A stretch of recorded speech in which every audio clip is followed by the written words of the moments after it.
Hey guys, it's Jasma. Today we're going to make Chinese pineapple cakes. This is a very popular Taiwan pastry. It has a nice and fluffy crust and a very thick filling that is like a very thick pineapple jam. This is one of my favorite desserts, so I learned how to make it myself. It does take a little bit of time to make because there are a few steps to it. So let's get started. First, we're going to make the pineapple filling. You're obviously going to need a pineapple. I would suggest you to get a nice and big ripe pineapple. Make sure that the outside is slightly yellow. If it's a little green, you might want to leave it out for a few days for it to become a little more ripe. You want to make sure it's not too hard so later when you process it, it wouldn't be too difficult. I've already washed my pineapple. Make sure that yours is nice and clean as well. I'm first going to cut off the crown and then peel it, get rid of all the seeds, and then we can chop it into nice and big pieces. While cutting it, you want to make sure you're not throwing away the core. You want the entire pineapple. I just cut it separately so that I cut it more fine than the actual pineapple.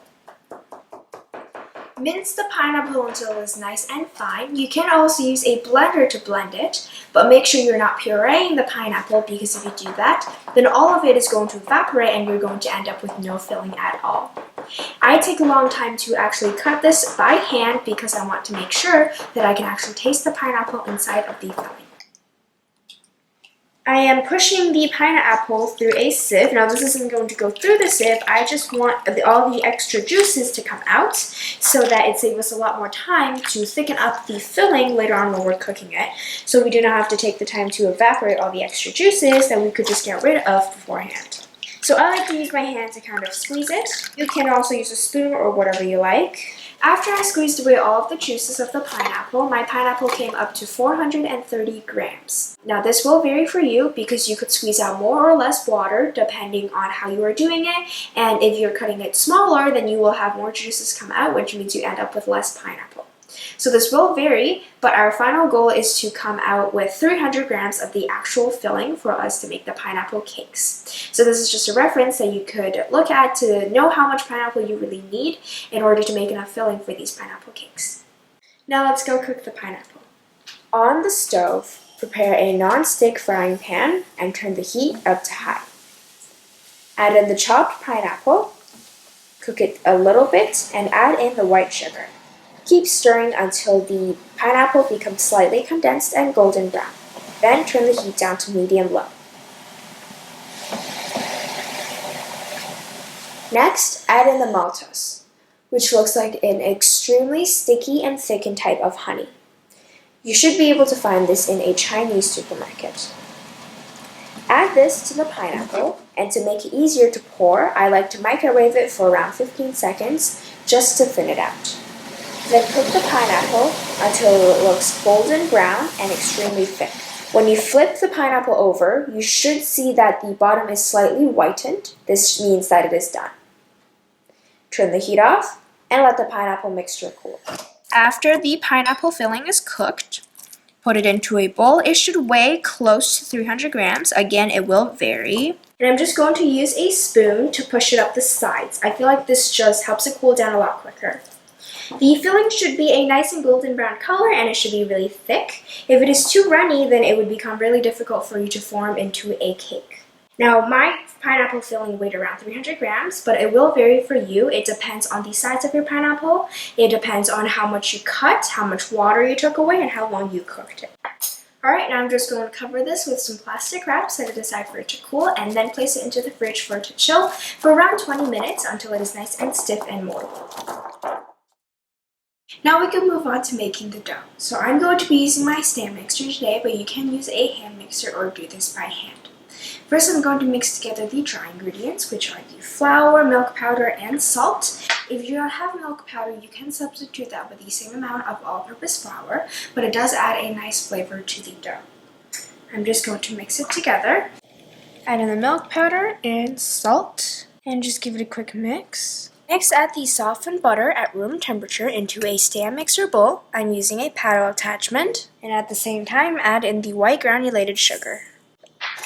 And just mix that until nice and fluffy.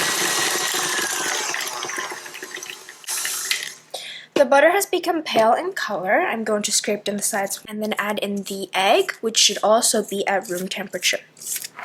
Now we're not using an entire egg today, so I just cracked open an egg, mixed it up, and then measure out the amount that I needed. The egg is now completely incorporated into the butter mixture. So I'm going to scrape down the sides one more time and then add in the dry ingredients. Now just mix this until completely incorporated. Make sure not to overbeat it. The dough is now ready. I'm going to take it out of the bowl and I'm going to wrap it up with a piece of plastic wrap and put it into the fridge for it to chill. Lay a sheet of plastic wrap on a clean plate. This just stops the filling and the crust from sticking. The pineapple filling has chilled in the fridge. It should be a little bit thicker than before.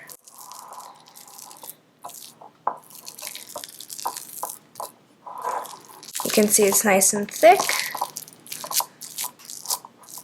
and not too sticky. So we're just going to roll this into balls that are 15 grams each.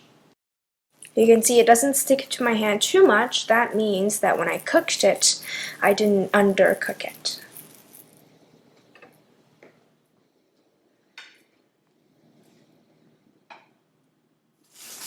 The dough has now chilled. It has hardened up a little bit, and I'm just going to do the exact same thing with the dough as I did with the filling.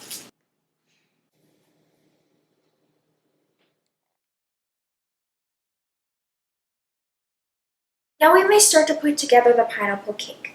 The crust has stiffened, but you do not want it to be completely solid because you want to still be able to work with it. So to put it together, flatten the crust between your hands. Take the filling, which should be nice and stiff as well. It shouldn't be too sticky. And then basically just wrap around the pineapple filling until it is completely covered. Now you always want to make sure you get rid of all of the air in here so that it doesn't risk cracking while it's baking. I like to roll it between my hands for quite a while so that it completely seals, so no pineapple filling leaks out while baking. Now I'm just going to do the same with the rest of the crust and filling. Now we may move on to shaping these pineapple cakes. Now they regularly come in circle and rectangular shapes, which is the type of molds that I have here. These are particularly for making pineapple cakes, and I have a lot of them because these pineapple cakes needs to be baked in these molds to ensure that they stay the shape that you want them to be. Now these molds also come in with these stamps, and this basically just presses down the pineapple cake to make sure it is perfectly flat on top. If you don't have these molds, it is perfectly fine. You could just shape it with your hands, and they usually turn out just fine. So the process of shaping these pineapple cakes are actually really easy. All you need to do is basically put them in the mold and press it, but I find that it makes it easier if you roll it in a little bit of flour because it prevents it from sticking to the stamp and your hands. So I'm just going to roll it around, get a very nice and light layer. You don't want these pineapple cakes to come out dusty. And then just place them in the mold. I like to press it down a little bit before I go in with the stamp. And just press it. Apply a firm amount of pressure, but don't press too hard because you don't want the pineapple cakes coming out of this bottom. To make a rectangular shaped pineapple cake, you would need to be able to fit the pineapple cake into the mold. So once again, dip it in flour, dust off any excess, and you want to shape it into a cylinder shape. This way, when you're pressing it, you won't have to press too much and risk it cracking. And then just place it into the mold. As always, press it down. If you find that the stamp is sticking to the pineapple cake, just dip it in a little bit of flour and then stamp it. Alright, I have shaped all of my pineapple cakes. I made 17 in total today, but I usually make about 18. So it does depend on the size of your pineapple and how much you cook it. Now we can bake these off in the oven at 325 degrees Fahrenheit. First, we're going to bake them from 7 to 9 minutes until it is slightly golden brown around the rims. The pineapple cakes has baked for around 9 minutes. You can see it is slightly golden brown around the edges, and the top of the cakes should not be shiny. Now we're going to flip over each and every pineapple cake to make sure that both sides are evenly browned. I am using the help of a spatula along with tongs to flip it over, and you can see the bottom is nice and golden brown. Be careful here, you do not want to crack or damage the pineapple cakes. Then we're going to place it back into the oven and bake it for around another 9 minutes until both sides are perfectly golden brown. The pineapple cakes is now cooked. They are perfectly golden brown, and I'm just going to use some tongs to remove the molds.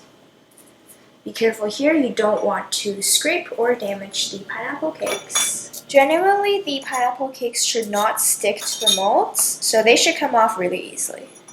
You can see the pineapple cakes are now finished. They are perfectly golden brown, and it is best if you refrigerate it overnight for the texture and flavor to be best.